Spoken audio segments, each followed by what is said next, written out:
గతంలో భోగాపురం విమానాశ్రయాన్ని అడ్డుకున్న వైసీపీ నేతలు తామే అనుమతులు తెచ్చి అభివృద్ధి చేశామంటూ క్రెడిట్ చోరీ చేయడం హాస్యాస్పదమని టీడీపీ నేత పట్టాభిరామ్ విమర్శించారు.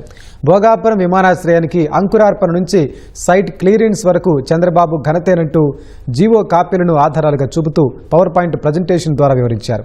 ఎయిర్పోర్టుకు సంబంధించి క్రెడిట్ మొత్తం చంద్రబాబుకే దక్కుతుందని పట్టాభి తేల్చి చెప్పారు.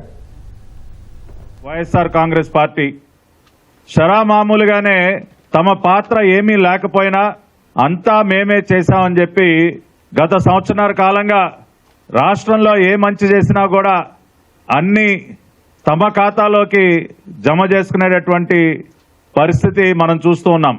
ఆ క్రెడిట్ అంతా కూడా తమకే దక్కుతుందని చెప్పి నిస్సిగ్గుగా ఇవాళ వాళ్ళ మాటలు మాట్లాడుతూ ఉన్నారు. భోగాపురం అంతర్జాతీయ విమానాశ్రయం అల్లూరి సీతారామరాజు ఇంటర్నేషనల్ ఎయిర్పోర్టుగా రేపు జూన్లో ప్రారంభింపబడుతున్నటువంటి భోగాపురం అంతర్జాతీయ విమానాశ్రయానికి సంబంధించినటువంటి వాస్తవాలు, ఎవరు దానికి అంకురార్పణ చేశారు, ఎవరి యొక్క కృషి వల్ల ఈ రోజున భోగాపురం విమానాశ్రయం యొక్క కళ సాకారం అవుతా ఉంది, నిర్మాణం పూర్తిగా వస్తూ ఉంది అన్నదానికి సంబంధించి ఒక్కసారి మనం వాస్తవాల్లో కనుక వెళ్ళినట్లయితే ఇది ఫిబ్రవరి 2015లో ఆనాడు వచ్చినటువంటి వార్త. బెంగళూరులో జరుగుతున్నటువంటి ఇంటర్నేషనల్ ఎయిర్ షోలో నారా చంద్రబాబు నాయుడు గారు పాల్గొన్నటువంటి దృశ్యం వారు ఆ రోజున ప్రకటించారు. భోగాపురం వద్ద హైదరాబాద్కి మించిన విమానాశ్రయాన్ని నిర్మించనున్నాం అని చంద్రబాబు నాయుడు గారు ప్రకటిస్తూ వైమానిక పరిశ్రమలకు ఎర్రతివాచి పరుస్తూ ఆ రోజున బెంగళూరులో వారు మాట్లాడినటువంటి మాటలు. అంటే భోగాపురం విమానాశ్రయ నిర్మాణానికి అంకురార్పణ ఎవరు చేశారు? ఆ రోజున ప్రకటించింది చంద్రబాబు నాయుడు గారు. ఆ తర్వాత భోగాపురం విమానాశ్రయ నిర్మాణానికి ఎస్పీవీ ఏర్పాటు చేసింది చంద్రబాబు నాయుడు గారు. దానికి అధికారులు నిర్మించింది చంద్రబాబు నాయుడు గారు. సైట్ క్లియరెన్స్ అనుమతి తీసుకొచ్చింది చంద్రబాబు నాయుడు గారు. అత్యధిక కాంపెన్సేషన్ అందిస్తూ జీవోలు విడుదల చేసింది నారా చంద్రబాబు నాయుడు గారు.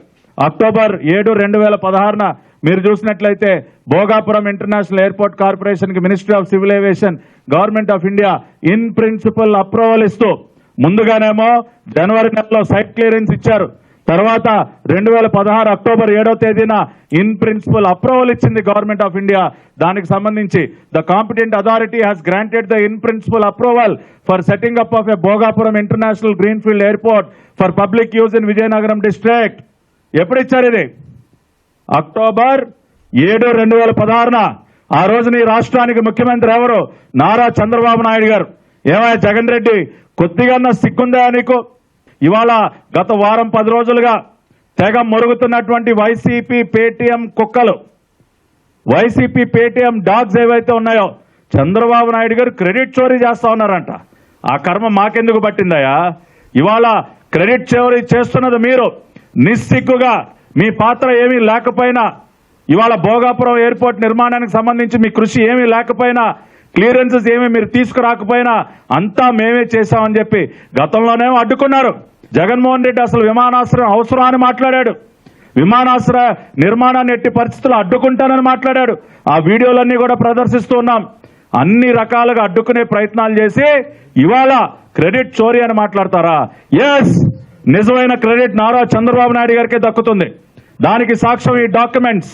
సైట్ క్లియరెన్స్ కానీ ఇన్ ప్రిన్సిపల్ అప్రూవల్ కానీ తీసుకొచ్చిన చంద్రబాబు నాయుడు గారు అని చెప్పడానికి ఇంతకంటే ఆధారాలు ఏం కావాలయ్యా?